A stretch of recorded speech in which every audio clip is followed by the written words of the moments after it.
تو مفتی صاحب پہلا تو عمران خان صاحب نے بڑی تقریریں کی، بڑے دعوے کیے کہ ہم قرض نہیں مانگیں گے، پھر انہوں نے یہاں تک کہا کہ مجھے تو شرم آئے گی جا کے قرض مانگنے میں. اب انہوں نے all of a sudden with in 45-50 days انہوں نے آئی ایم ایف کو درخواست بھی دے دی ہے فارملی، کہ نہ صرف قرضے کی درخواست دی ہے کہ بلکہ بیل آؤٹ پیکج انہوں نے مانگا ہے کہ ہماری جان چھڑانے میں ہماری مدد کریں. تو کیا یہ یو ٹرن ہے یا یہ کوئی مجبوری ہے، مصلحت ہے، کیا ہے یہ؟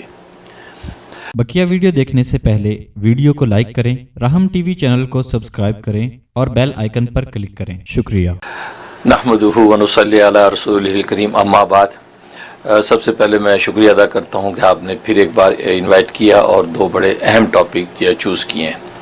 پہلا ٹاپک بہت ہی زبردست ہے کہ پاکستان کی جو صورتحال ہے اور عمران حکومت نے جب وہ آئی ایم ایف کے قرضے کی منظوری دی، جبکہ انہوں نے اپنی تقریروں میں یہ کہا تھا کہ بھی ہم آئی ایم ایف سے قرضہ نہیں لیں گے، بلکہ قرضہ لینا ایسا ہے کہ ہم خودکشی کر لیں، وہ بہتر ہے.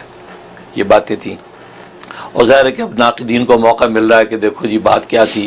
تو ظاہر یو ٹرن کا تو ایک عنوان ہے اس بات کا کہ جو سٹیٹمنٹ دی ہے اس کے خلاف آپ کوئی عمل کر رہے ہیں، تو اس کا مطلب آپ یو ٹرن لے رہے ہیں. تو پہلی بات تو یہ ہے کہ یہ بات اصل تو یہی ہے کہ انسان جو کہہ دے اس پہ قائم رہے. پہلی بات تو یہی ہے. لیکن یہ کہ اگر کسی اعلیٰ مقصد کے لیے پالیسی چینج کرنی پڑے یا کسی مجبوری اور اضطرار کی حالت لاحق ہو جائے تو اس وقت جو انسان جو ہے وہ اپنی پالیسی کو، اپنی جو ہے نظریے کو چینج کر سکتا ہے. اسلام میں اس کی کوئی ممانعت نہیں ہے. اب یہ ہے کہ ظاہر ہے کہ جس وقت وہ حکومت میں نہیں تھے تو انہوں نے یہ ایک بات کی کہ میں جو آئی ایم ایف سے قرضہ نہیں لوں گا، قرض لیتے مجھے شرم آئے گی. ظاہر ہے کہ انہوں نے اپنی جو ذاتی ہے جو کیفیات ہے اس کا اظہار کیا ہے کہ مجھے شرم آئے گی اور میں اگر لوں تو یہ خودکشی ہوگی. لیکن جب حکومت کے اندر آئے اور ان کے سامنے سارا خزانہ آیا اور پوری جو ہے وہ ملک کے جو ہے ریسورسز، پھر ان کی انکم اور اس کے ایکسپینسز، ہر چیز سامنے آئی، تو پتہ چلا کہ ہم جو ہے وہ اس ٹارگٹ کو بغیر اس کے کہ ہم آئی ایم ایف سے قرضہ لیں تو پورا نہیں کر سکتے.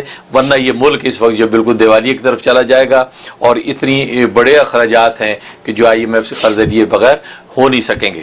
تو اس صورت میں اگر ایسی اضطرار کی حالت پیدا ہو گئی ہے تو اضطرار کی حالت میں انفرادی صورتحال ہو یا اجتماعی ہو یا ریاستی اور ملکی صورتحال ہو، اضطرار کی حالت میں بالکل قرضہ لینے کی اجازت ہے، کیونکہ اس میں تو انسان کو اپنی بقا کی جنگ لڑنی پڑتی ہے، کیونکہ اپنی معاشی بقا کی جنگ لڑنی پڑے گی، اس لیے وہ قرضہ لے رہے ہیں.